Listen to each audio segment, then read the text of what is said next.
வணக்க நண்பர்களே. நாம் இன்றைக்கி குமரி நகரில் ஒரு கோவில் இருக்குது, குகநாதீஸ்வரர் கோவில். அங்கே கல்வெட்டுலேருந்து பல்வேறு செய்திகளை நம்ம தெரிஞ்சுக்கலாம். ஒரு அரசன் அவரோட போர் வெற்றிகள், கோயிலுக்கு வழங்கப்பட்ட கொடைகள், இதை பற்றியான செய்திகள் தான் நிறைய பார்ப்போம். ஆனால் குமரி மாவட்டம் குமரியில் இருக்கக்கூடிய குகநாத சுவாமி கோயிலில் உள்ள கல்வெட்டு ஒரு முற்றிலும் மாறுபட்டு நிற்குது. இந்த குமரி மாவட்டத்து குமரியில் இருக்கும் குகநாத சுவாமினா இப்போ இருக்கக்கூடிய குமரி மாவட்டத்தில் நம்ம கன்னியாகுமரி பகுதி இருக்குது பார்த்திங்களா, அது உள்ளேயே பார்த்திங்கன்னா குகநாதீஸ்வரர் கோவில்னு இருக்குது. குமரியில் உள்ளவங்களுக்கு நிறைய பேர் தெரியும். இப்போ அது வட இந்திய பாணியில் அந்த கோவில் இருக்குது. புகைப்படத்தில் பார்க்கும்போது அப்படி தெரிஞ்சுது. ஆனால் பழங்காலத்தில் அது சோழர் காலத்து கோவில். அது என்னங்கிறது இப்போ பார்ப்போம். கங்கையும் கடாரமும் கொண்ட பேரரசன் முதலாம் ராஜேந்திர சோழன் யார் சமைத்த உணவை உண்டார் என்னும் சுவையான செய்தியை கல்வெட்டு கூறுகிறது. அதாவது எந்த பணிப்பெண்ணுடைய உணவை அவர் உண்டார். குமரியில் உள்ள குகநாத சுவாமி கோயிலின் அர்த்த மண்டபத்தில் தெற்கு அதித்தானத்தில் இக்கல்வெட்டு பொறிக்கப்பட்டுள்ளது. அதாவது மாமன்னர் ராஜேந்திர சோழன் யார் சமைத்த உணவை உண்டார், எப்படி இருந்தாலும் பணிப்பெண் சமைத்தது தான் உண்ண போகிறார். அந்த பணிப்பெண் கூட என்ன கொடை கொடுத்தாங்க அப்படிங்கிறத கூட இந்த கல்வெட்டு வாயிலாக சொல்கிறாங்க. அப்படின்னா அந்த காலத்தில் எந்த அளவுக்கு சரிசமமான ஒரு உணர்வு இருந்திருக்குங்கிறது இதுலேருந்து நமக்கு தெரியுது. அடுத்து கல்வெட்டு.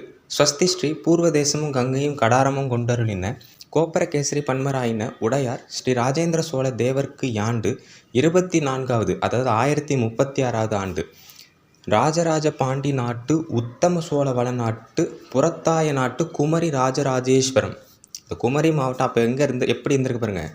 ராஜராஜ பாண்டி நாட்டு, ராஜராஜ சோழ பாண்டி நாட்டு உத்தம சோழ வளநாட்டு புறத்தாய நாட்டு குமரி ராஜராஜேஸ்வரம். இந்த கோவிலுக்கு பேர் பழங்காலத்து பேர் பார்த்திங்கன்னா குமரி ராஜராஜேஸ்வரம். முடையாருக்கு உடையார் ஸ்ரீ ராஜேந்திர சோழ தேவருக்கு திருவமுது அடும்னா உணவு சமைத்து பரிமாறும் பெண்டாட்டினா பணிமகள், வேலைக்காரர்கள், பணி செய்யக்கூடிய ஒரு பெண். அருள்மொழி தேவ வளநாட்டு புலியூர் நாட்டு பாலையூர் திட்டை, தஞ்சாவூர் பக்கத்தில் இருக்கக்கூடிய திட்டை, அந்த ஊரை சேர்ந்த சோழகுலவள்ளி அப்படிங்கிற ஒரு பெண்மணி வைச்ச திருநந்தா விளக்கு ஒன்றுக்கு, அவங்க இந்த கோவில் இறைவனுக்கு ஒரு திருநந்தா விளக்கு வைக்கிறாங்க. ஒன்றுக்கு வைச்ச சாவா மூவா பேராட 50 இவ்வாடு 50 கொண்டு இத்தேவர். எவ்வளோ ஒரு அருமையான கல்வெட்டு பாருங்கள். எந்த பெண்மணி பணிப்பெண் உணவு சமைத்தாங்கங்கிறதையும் சொல்லி அவங்க என்ன இந்த கோவிலுக்கு செஞ்சாங்கங்கிறதையும் சொல்கிறாங்க. பொருள். மாமன்னர் ராஜேந்திர சோழன் கேசரி பட்டம் சூடியவர், பரகேசரிங்கிற பட்டம் சூடியவர். கல்வெட்டில் இதில் நீண்ட மெய்கீர்த்தி பகுதிலாம் இல்லை. அதாவது கீழ் திசை நாட்டையும் கங்கையும் கடாரத்தையும் வென்றவர்னு மட்டும் சொல்லி முடிச்சிடுறாங்க. கல்வெட்டின் காலம் 24வது ஆட்சியான்னு சொல்கிறதுனால இது 1036ஆம் ஆண்டு. குமரி பகுதி அப்போ ராஜராஜ பாண்டி நாட்டு, அதாவது மண்டல பிரிவில் உத்தம சோழ வளநாட்டில் புறத்தாய நாட்டை சேர்ந்ததாக உள்ளது. அதாவது நாடுக்கு கீழே தான் வளநாடுன்னு பிரிக்கப்பட்டிருக்கு. அந்த வளநாடு பார்த்திங்கன்னா மாவட்டம்னு சொல்லலாம். உத்தம சோழ வளநாடு அப்படிங்கிறதுக்குள்ளே தான் குமரியே இருந்திருக்கு. படி குகநாத சுவாமி கோயிலில் 11ஆம் நூற்றாண்டில் ராஜராஜேஸ்வரம் என்னும் பெயர் பெற்றிருந்தது. இக்கோயிலில் நுந்தா விளக்கு எரிப்பதற்காக 50 ஆடுகளை கொடையாக அளித்த பெண்மணி இங்கு குறிப்பிடத்தக்கவள். அவளுடைய பெயர் சோழகுலவள்ளி. அதாவது இவங்க பணிப்பெண்ணாக இருந்திருக்காங்க. மாமன்னர் ராஜேந்திர சோழனுக்கு பணிப்பெண், நேரடி பணிப்பெண். அதனால தான் இப்படி குறிப்பிடுறாங்க. சரிங்களா. இந்த பணிப்பெண்ணோட வேலை என்னென்னா மாமன்னருக்கு அன்றாடம் திருவமுது ஆடும். அதை ஏன் இந்த கோவிலில் செஞ்சுருக்காங்க அப்படின்னா, மாமன்னர் எங்கே போனாலும், எந்த நாட்டிற்கு உட்பட்ட இடத்துக்கு போனாலும் அங்கு திருவமுது ஆடும் வேலையை இவங்க தான் செஞ்சுருக்காங்க போல். அதனால தான் இங்கே குறிப்பிடுறாங்க. அவள் சோழ நாட்டு அருண்மொழி தேவ நாட்டை சேர்ந்த புலியூர் நாட்டு பாலையூர் திட்டையை சேர்ந்தவள் அப்படின்னு குறிப்பிட்டிருக்காங்களே. இது தற்போது தஞ்சை கருகில் திட்டை என்னும் ஊர் உள்ளது. இருப்பினும் இடைக்கால தமிழ்நாட்டின் நாடுகளும் ஊர்களும் என்னும் நூலில் புலியூர் நாடு திருவாரூர் பகுதியில் இருந்ததாக குறிப்பிடப்படுது. ஆமாம், புலியூருங்கிறது புலிவளம்ங்கிற ஊர்லாம் இப்போ திருவாரூர் பகுதியில் தான் இருக்குது. அதை வைத்து பார்க்கும்போது இது 2 இடங்கள் இருக்கும். அதாவது புலியூர் நாடுங்கிறது கம்ப்ளீட்டாக திருவாரூர் தஞ்சாவூர் மாவட்டம் மொத்தமும் சேர்ந்தது. சரிங்களா. அதனால் இந்த பெண் தஞ்சை திருவாரூர் ஒன்றிணைந்த பகுதியில் அப்போ இருந்திருக்க வாய்ப்பு இருக்குது. 2 இடத்துலையும் திட்டைங்கிற பேர் இருக்கிறது குறிப்பிடத்தக்கது. இந்த சோழகுலவள்ளி தான் ராஜேந்திர சோழனோட பணிப்பெண்களை ஒருத்தவங்க. பணிப்பெண்களில் சற்று சிறப்பு பெற்ற பெண்மணி. அதனால தான் இங்கே குறிப்பிடுறாங்க.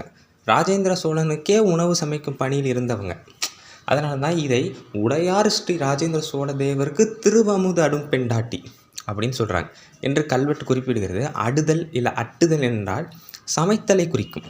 உணவு சமைக்கும் இடத்த அட்டில் பள்ளி இல்லைனா அடுக்களம் இல்லைனா மடைப்பள்ளி, அதுதான் இன்றைக்கி மடப்பள்ளின்னு நம்ம சொல்கிறோம். அந்த மடப்பள்ளிங்கிறதுல தான் வந்து உணவு சமைச்சு நமக்கு கோவில்ல அன்னதானம்லாம் போடுறது. அந்த பணிகளெல்லாம் செஞ்சவங்க தான் அந்த காலத்தில பெண்டாட்டிகள். அதையும் ராஜேந்திர சோழனுக்கே திருவமுது செஞ்ச காரணத்தினால தான் குறிப்பிடத்தக்க இங்க சொல்றாங்க. தற்போதைய வழக்கில் நாம் அடுக்களை என்று கூறுகிறோம். பெண்டாட்டி என்னும் சொல் சோழர் காலத்தில பணிப்பெண்களை குறிச்சிருக்குங்க. சமையற்கூடங்களில் பணி செய்யும் பெண்களை கல்வெட்டுக்கள் மடைப்பள்ளி பெண்டாட்டின்னு குறிப்பிடுது. அதாவது மடைப்பள்ளியில சமையற்கூடங்கள்ல வேலை செய்கிறாங்கல்ல பெண்கள், அவங்கள மடைப்பள்ளி பெண்டாட்டின்னு குறிப்பிட்டிருக்காங்க. சோழர் கால கல்வெட்டுகள வந்து வேலத்து பெண்டாட்டி என்னும் சொற்றொடரும் அது வந்து அரண்மனையில வேலை செய்தவங்க.